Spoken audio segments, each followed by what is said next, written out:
Hukum rokok, Muhammadiyah mengharamkan, NU memakruhkan. Gara-gara itulah saya mengatakan orang NU masuk surganya lebih dahulu dibandingkan Muhammadiyah. Jadi orang NU ini bisa masuk terlebih dahulu ke surga dengan perkara rokok cuma. Sementara orang NU nggak percaya yang membunuh bukan rokok tapi malaikat Israel alaihissalam. Kalau menurut saya, ini pernyataan anak kecil menurut saya ya. Pernyataan Gus Miftah ini pernyataan anak kecil. Di mana orang Muhammadiyah. Bismillahirrahmanirrahim. Teman-teman, di video ini saya ingin memberikan tanggapan terhadap pernyataan dari seorang yang katanya tokoh NU. Orang yang katanya juga berpengaruh di dalam dakwah Islam di zaman ini. Oke, tidak perlu panjang lebar, saya ingin mereaction langsung seperti apa pernyataannya. Dan saya yakin di sini teman-teman akan miris dengan pernyataan dari salah satu orang ini, yaitu dari Gus Miftah. Dan yang ingin saya tekankan di sini kepada teman-teman sekalian yaitu di mana saya di sini bukan menggunjing, menggibah atau membicarakan kejelekan orang lain, ya, membicarakan di belakangnya. Tidak, di sini saya cuma mengangkat setiap statement, membahas statement yang dibuatnya di publik dan memberikan tanggapannya juga di publik. Agar apa? Orang-orang yang sudah menonton video tersebut bisa mendapatkan sedikit argumentasi dari pola pikir atau pandang yang berbeda dari orang yang lain. Oke, kita langsung reaction seperti apa pernyataan dari Gus Miftah ini. Hukum rokok, Muhammadiyah mengharamkan, NU memakruhkan. Tapi bagi orang NU, rokok bisa menjadi haram. Kapan? Ketika dirokok oleh orang yang punya penyakit jantung. Ketika ibu-ibu hamil, maka menjadi haram. Tapi selama tidak, makruh. Muhammadiyah haram. Gara-gara itulah saya mengatakan orang NU masuk surganya lebih dahulu dibandingkan Muhammadiyah. Jadi orang NU ini bisa masuk terlebih dahulu ke surga menurut argumen atau statement dari Gus Miftah dengan perkara rokok cuma. Jadi hanya perkara rokok NU bisa masuk lebih dulu ke surga, Muhammadiyah belakangan. Lanjut. Kenapa? Karena imannya orang NU lebih kuat. Kenapa Muhammadiyah mengharamkan rokok? Karena Muhammadiyah takut dengan peringatan pemerintah, rokok itu membunuhmu. Sementara orang NU nggak percaya yang membunuh bukan rokok tapi malaikat Israel alaihissalam. Kalau menurut saya ini bukan pernyataan yang mungkin orang awam mendengarnya adalah statement yang cerdas. Namun menurut saya ini hanyalah permainan kalimat saja, permainan kata-kata saja. Bukan suatu statement yang bisa menunjukkan ini adalah suatu hukum. Ingat sekali lagi, bukan suatu hukum. Ya, seperti itu. Kita lanjut dulu. Tepuk tangan, dikasih tepuk tangan. Tapi lah Muhammadiyah bertinggi saukur Pak. Karena peringatan pemerintah rokok itu membunuhmu, bukan membunuhnu. Membunuhmu, Muhammadiyah. Oh, gitu. Nauzubillah min zalik ya. Astagfirullah.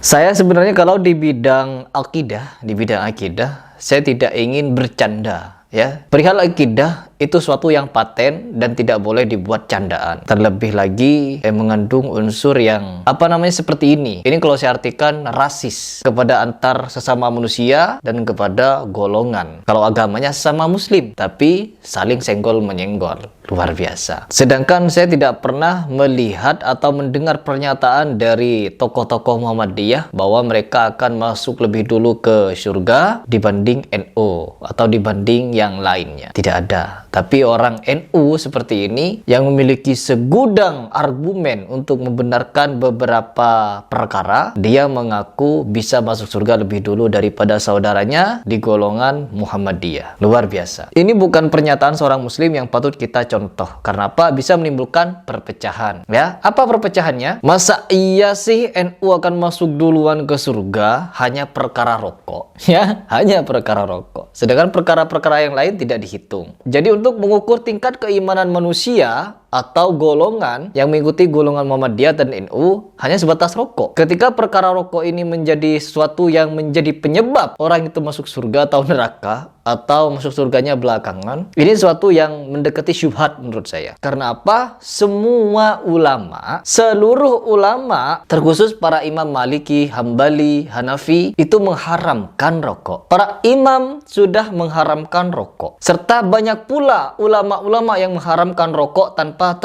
kecuali. Karena apa? Di dalam rokok itu terkandung beberapa hal, unsur yang merugikan bagi diri sendiri, untuk kesehatan diri sendiri, dan juga bagi orang lain. Bahkan banyak sekali hukum-hukum di dalam merokok kalau kita mengkajinya. Ada yang mengharamkan apabila merokok di depan umum, di depan publik. Ada yang mengharamkan. Ada pula yang mengharamkan rokok di kondisi-kondisi tertentu.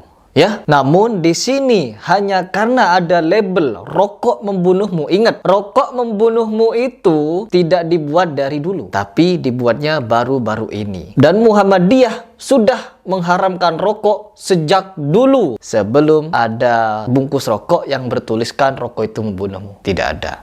Karena apa? Dari dulu sudah banyak penelitian atau ilmuwan atau para pakar kesehatan menyatakan bahwa rokok itu adalah sumber dari beberapa penyakit. Dan menzolimi diri sendiri itu hukumnya haram, tidak boleh. Dan merokok itu menzolimi diri sendiri. Awalnya yang orang itu memiliki nafas yang bagus, stamina yang baik, ketika merokok paru-parunya menjadi ya rusak dan lain sebagainya. Ada yang menyebabkan kanker, ada yang menyebabkan ini dan itu. Banyak sekali mudaratnya daripada positifnya. Ini dari segi kesehatan, belum lagi dari segi ekonomi. Dan kalau kita mau mengkaji apakah rokok itu haram secara mutlak dari perintah Rasulullah SAW, tentunya tidak ada. Karena dulu tidak ada rokok pada zaman Nabi Muhammad. Jadi belum ada hukum mengenai hal tersebut. Kenapa rokok ini bisa diharamkan? Karena yang pertama, ini menzolimi diri sendiri, menzolimi orang lain, mengganggu orang sekitar, dan juga dari segi keuangan itu buruk. Karena apa? Kita membeli rokok sebesar 20.000 atau 15.000 lah. Dan setelah kita beli, rokok itu kita bakar. Intinya kita membakar uang. Saya juga termasuk orang yang pernah mencicipi rokok ya teman-teman. Jadi saya sendiri di dalam merokok itu tidak tahu rasa rokok itu bagaimana. Yang ada hanya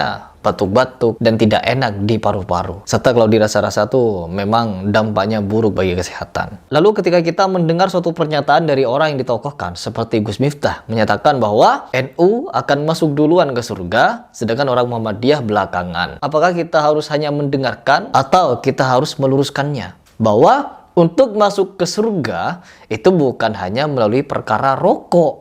Sedangkan banyak ulama yang mengharamkan rokok. Kenapa diharamkan? Karena dampaknya sangat buruk. Itu saja, tidak ada kebaikan di dalam rokok. Ketika dicampurkan nikotin, ketika dicampurkan beberapa bahan-bahan yang mungkin itu membuat rokok itu nikmat dan membuat candu. Dan candu itu yang berbahaya juga. Ketika mulai kecanduan, jadi orang itu mulai menghabiskan waktunya dengan rokok. Bukan cuma rokok, video game dan hal-hal yang lain yang tidak berfaedah itu bisa membuat orang kecanduan, maka itu juga haram. Tapi terlebih bagi rokok, karena perokok itu di dunia banyak dan kita sebagai umat muslim harus berhati-hati di dalam menyikapi rokok ini. Kita harus pandai dan juga harus cerdas di dalam memilih panutan. Ketika sudah banyak ulama yang terang-terangan jelas menuliskan beberapa hukum mengenai rokok, terlebih sudah diharamkan, maka sudah kita ikuti voting yang paling banyak. Bagi orang yang sudah kecanduan apapun, ingat, kecanduan apapun itu bisa diatasi dengan niat yang kuat dan iman kepada Allah yang kuat. Bukan cuma beriman kepada kematian. Mentang-mentang di rokok itu ada peringatan rokok membunuhmu, lantas kita mau beriman kepada rokok itu, bahwa rokok itu yang membunuh orang. Tidak. Sama halnya ketika kita melihat racun, ya, racun atau pisau. Pisau itu membunuhmu kalau ditusuk ke perut. Apakah kita mau menggunakan pisau itu untuk menusuk perut atau menyayat-nyayat tubuh kita? No, karena fungsi pisau bukan untuk menusuk orang, tapi untuk mengiris sayur, daging, dan lain sebagainya, yaitu untuk kepentingan dapur. Tapi kalau rokok memang didesain untuk dinikmati, dibakar. Kita beli pakai uang, dibakar, dinikmati. Akhirnya menyebabkan kecanduan. Dan ketika kecanduan menimbulkan beberapa penyakit, batuk-batuk, dan lain sebagainya. Serta kita boros di sana. Sehari bisa 3 bungkus, 5 bungkus, bahkan 1 bungkus. Jadi uang yang kita belikan untuk rokok, apabila kita sedekahkan, itu bisa bermanfaat bagi orang lain. Tapi kalau rokok, manfaatnya kemana gitu? Saya juga berpikir keras masalah manfaat perokok ini. Ya bolehlah, ada orang yang mengatakan kalau tidak merokok stres. Kalau bagi saya, orang yang memiliki iman sebenarnya, orang stres itu bukan ketika tidak merokok, tapi ketika dia jauh dari Al-Quran dan Al-Hadis. Ketika dia jauh dari peringatan atau perintah dari Allah Subhanahu wa Ta'ala. Itu bukan stres ketika tidak merokok.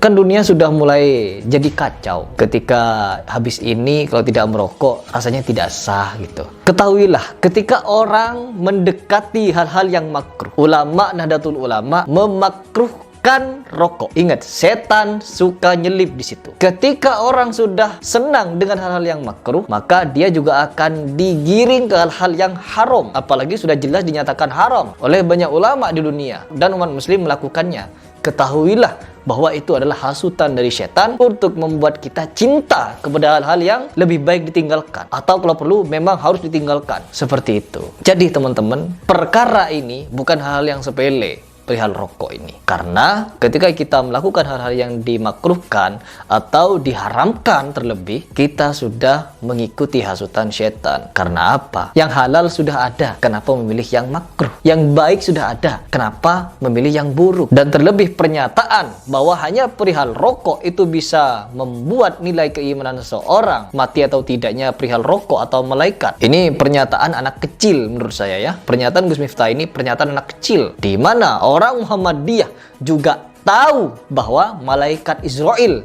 yang mencabut nyawa bukan rokok. Tapi banyak sekali penyebab kematian yang tercatat oleh pakar kesehatan bahwa rokok memang sudah banyak menyebabkan perantara kematian, penyakit dan lain sebagainya. Seperti itu. Oke, pernyataan apa ini ya? Pernyataan apa ini dari seorang tokoh? Di sini kita belajar bersama untuk menghadapi ya problema hidup ini. Terkadang kita itu tidak bersinggungan dengan agama non-muslim, tapi dengan sesama muslimnya. Dan apabila sudah ada persinggungan antara sesama muslim, hukumnya cuma satu: kembalikan ke Al-Quran dan hadis, maka semuanya clear, tidak ada perdebatan lagi. Saya Heri Pras, apabila di video ini ada yang salah, pengucapan yang kurang berkenan, itu murni dari kekhilafan saya dan kebodohan saya. Tapi apabila ada yang benar, itu murni dari Allah Subhanahu wa Ta'ala. Salam.